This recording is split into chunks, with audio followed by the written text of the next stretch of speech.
एक गांव में एक पुराने हवेली के बारे में चर्चा होती थी, जिसमें कहा जाता था कि वहां भूतों का बसेरा है। बहुत से लोगों ने उस हवेली के पास जाने की कोशिश की, लेकिन किसी को भी उससे बाहर नहीं देखा गया।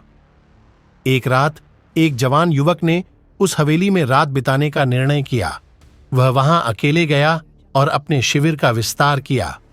पहले तो सब ठीक था, लेकिन जैसे ही रात का समय बढ़ा, उसे अजीब आवाजें सुनाई देने लगीं। उसकी हड्डियां कांपने लगीं जब उसने अनजान आवाजों की ओर देखा। धीरे धीरे उसके सामने एक विशाल चित्रकारी आई और उसकी आंखों में जिंदगी की कमी को छूने वाली एक अजीब चमक थी।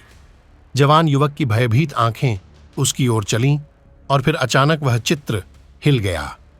चित्रकारी अब जीवित हो गया था। वह जवान के पास आकर उसे एक डरावना मुस्कान दिखाते हुए बोला, तू मेरी तस्वीर को हिलाया, अब तू भी मेरे साथ चलेगा। जवान ने दौड़ते हुए कोशिश की उस स्थान से भागने की, लेकिन चित्रकारी का आवाज उसके पीछे थम गया। तू मेरी बंदूक के निशाने में है। उसकी आवाज से जवान भागने लगा, लेकिन उसकी भागम भाग से चित्रकारी की बंदूक की गोली उसके पीछे ही पहुंच गई। दुखद सच यह है कि उस जवान का शव कभी नहीं मिला। वह हवेली के भूत बन गया, जो अब भी रात के समय उसी स्थान पर चिल्लाता है, और कहानी के मुताबिक उसके साथ चलने वाले लोग कभी भी उसके अंदर नहीं जा सकते।